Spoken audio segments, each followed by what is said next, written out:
Yeah, you were back. You are back. Early stream.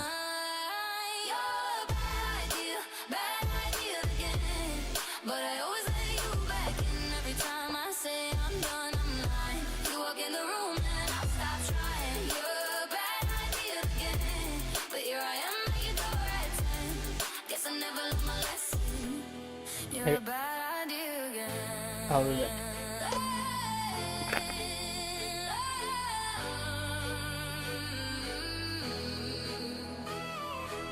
Your friends all think I'm over this phase. Mine keep telling me to walk away, but we both know how the night goes. Let's see. We talk a little, then lose control. I tell myself I'm stronger now, but you smile once and it all falls down.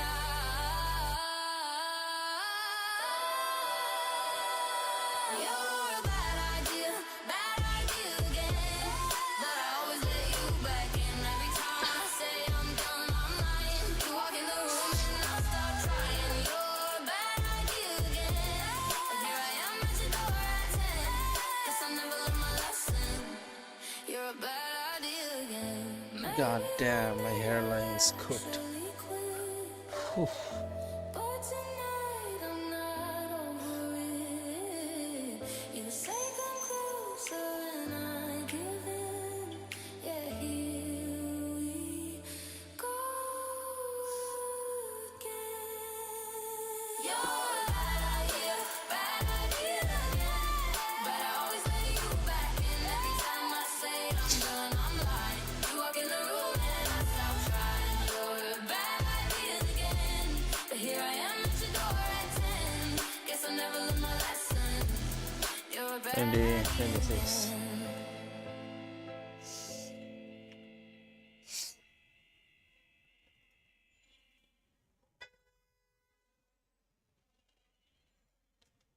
Let's see. Here are more demos to try out of the thousands in the Steam Next Festival, beginning with Akrazu's Castle, a 3D action RPG looter where you run, jump, fight and collect gear in fast-paced, arcade-inspired combat inside a massive castle filled with randomized rooms and hazards. You choose between two playable characters and dual-wield a huge variety of weapons that range from swords to miniguns and staves, each offering different combat options. When I first saw this on Twitter and did get my attention and does look pretty neat. Voodoo Fishing is a creepy, cozy co-op fishing adventure when you and up to 3 friends play as puppet anglers exploring a haunted swamp. Venture deeper into the bayou in search of rare and legendary fish as you upgrade your rods, reels and bait for bigger rewards. Game But the deeper you is go, the stranger things better. get. Oh my god, this AI piece of shit.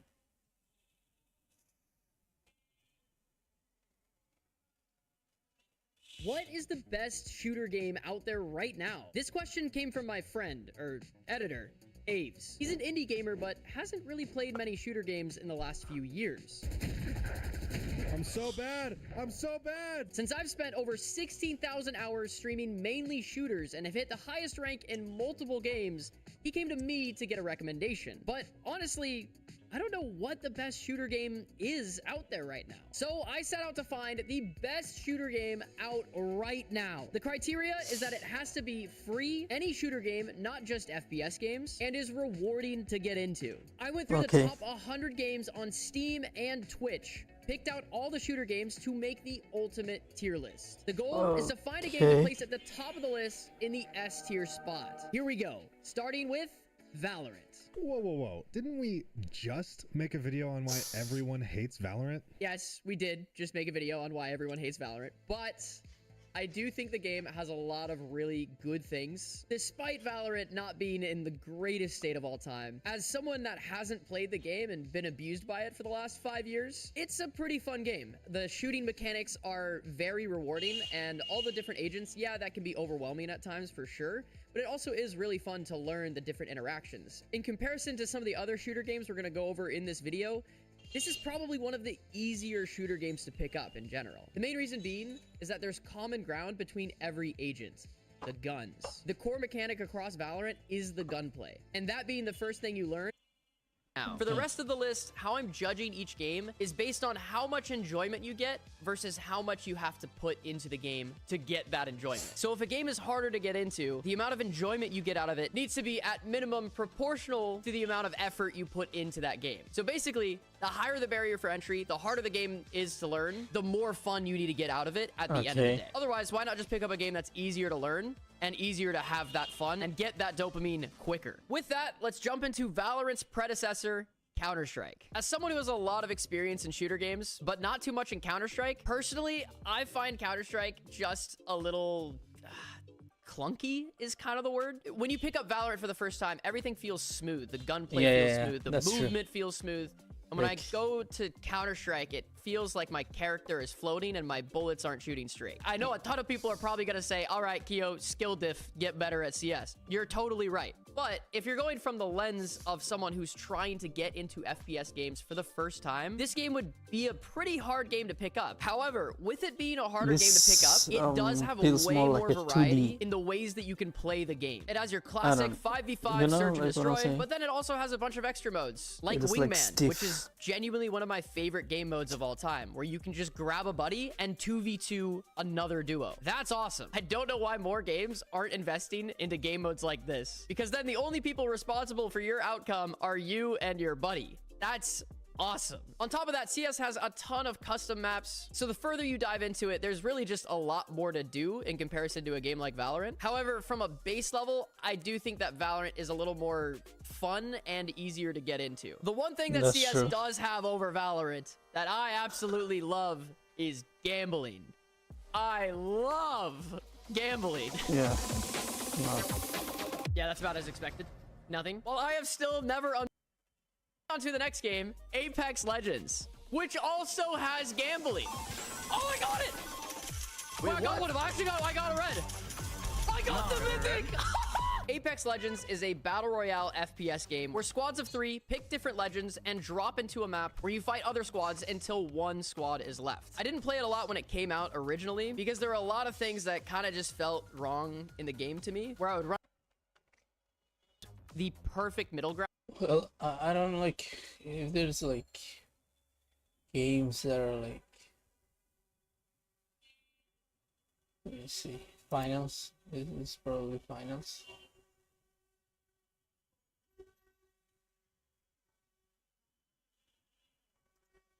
And if you have a favorite superhero or villain that's in the game, you could play as them, and that's a great way to start playing shooter games if you want to get into it. I probably wouldn't recommend this game to Aves because he's one of 6 people in the world that doesn't like the MCU. Next up, we have a very similar game to Marvel Rivals, Overwatch 2. This game is also a hero-based arena shooter, except it's mechanically more challenging, and it doesn't have the Marvel IP to carry it. Overwatch is basically Marvel Rivals, but on hard mode. If you've never played a shooter game before, and you pick Overwatch as your first shooter game, it's like picking heroin as your first drug. You're going straight to the big leagues with no warm-up. However, if this is your type of game, you like hero-based arena shooters, Overwatch is phenomenal. While every game struggles with imbalanced teams here and there, if you are having a really in general. And then from there, you can play whatever you want. Now let's move on to the next game, Rainbow Six Siege. Or is it Siege X now? I don't know. Now, I'm trying to be as impartial in my judgment here, but obviously this is going to be a subjective list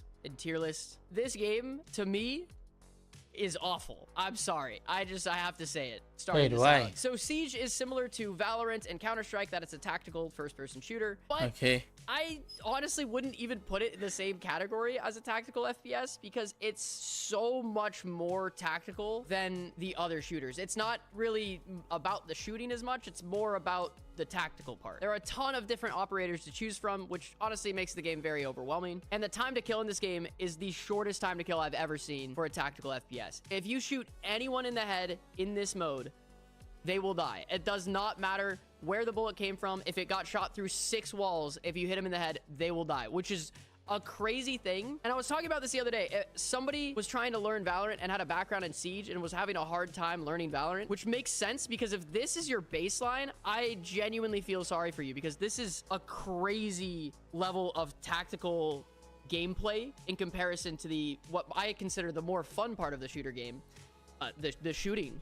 which makes sense. So I don't want to come off as just totally like crapping on this game that I haven't put a lot of time into, but I got in a call with one of my buddies who has put a few thousand hours into this game, and he totally understood my perspective. He did say that the game is really fun once you learn a lot more about the game, but to me, that learning process should be really fun. So if you're into really tactical games and get really serious about strategy and how to play around your utility, then this game might be for you. Personally, I like the shooting aspect of the shooter game, and that's just not really the main purpose in Siege. So I know it can be fun, but to me, the barrier for entry is just a little too high that I definitely would not recommend this to anyone just hopping into shooter games. With that said, a high skill ceiling isn't necessarily a bad thing. The more time you put into it, the more reward you actually get out of it. You start to understand your utility more, you start to understand exactly what to do, and you have the ability to pull off really cool plays. It just might take you a while to get there. So for ranking this game, I'm gonna have to put it into the C tier. It's just a little too overwhelming, and from my understanding, it just doesn't seem like the reward is really worth it to put in a few hundred hours to get really good at it. So on to our next game, Call of Duty. Specifically, the only free version of the game, Warzone. Call of Duty's Battle Royale. I played a lot of Call of Duty growing up on the Xbox 360, and it was a ton of fun, a really big part of my childhood. But ever since I swapped over to playing PC games with a keyboard and mouse, Call of Duty has always kind of felt a little clunky to me. In the same way that PC games kind of feel sometimes ported over to console, Call of Duty seems like a console game kind of ported over to PC, if that makes sense. Now, the barrier for entry isn't too high for this game, except you need like 200 gigabytes on your hard drive in order to install it. But one of the greatest things about Battle Royale games that I really enjoy is the fact that you can just choose your own playstyle. If you're new to the game and you want to land in a place that nobody else is going to land across the map, that's awesome. And you could just learn the basics of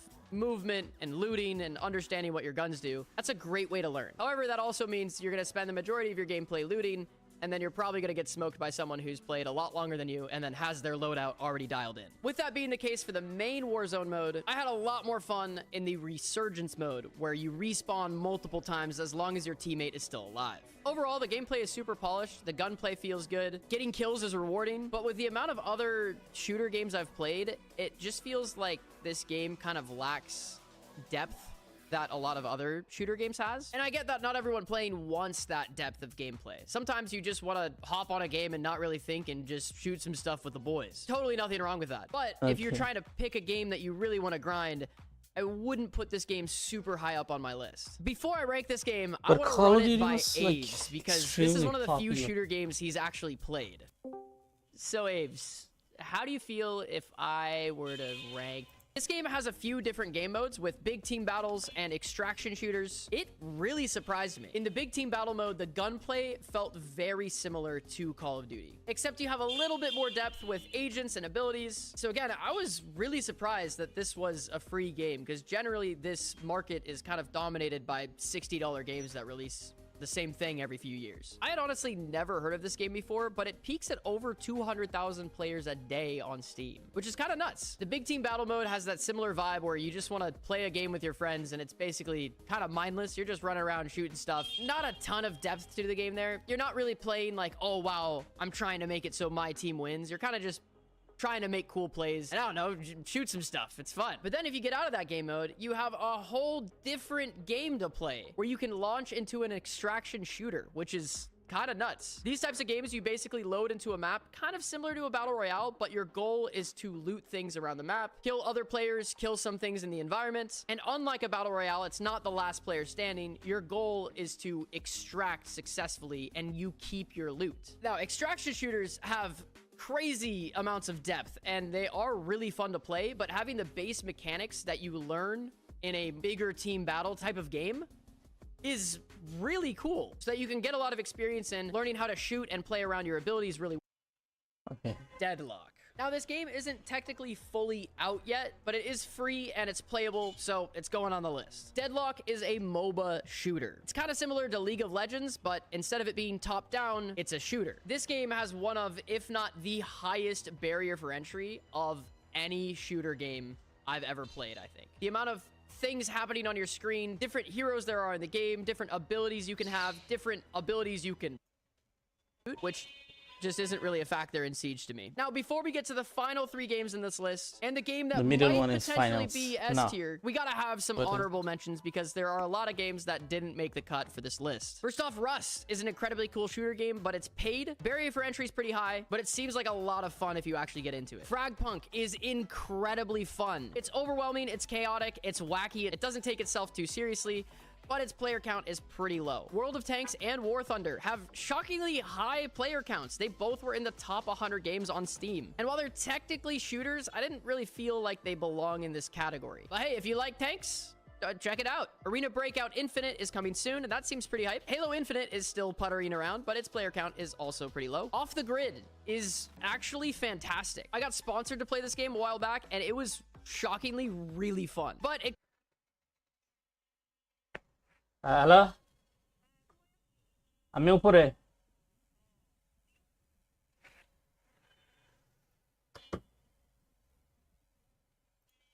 could be optimized a bit more, and on top of that, its player count is also pretty low. So the people that are playing it are really dedicated, and you will be wiped. Farlight 84 also seems pretty fun. Seems like kind of an easier Apex Legends, but also is a pretty small game. And finally, for the honorable mentions, Battlefield 6 is coming out pretty soon, and that seems pretty hype, but it is also a paid game. Now, for our final 3 games, one of the top games dominating the Steam charts constantly, PUBG. I have no idea how that's true.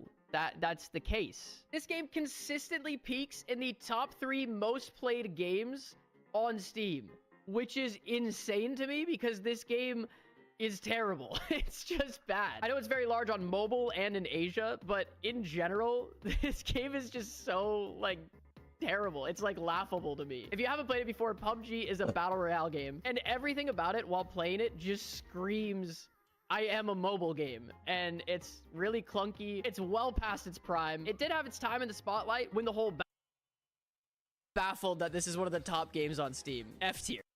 Okay, I gotta go.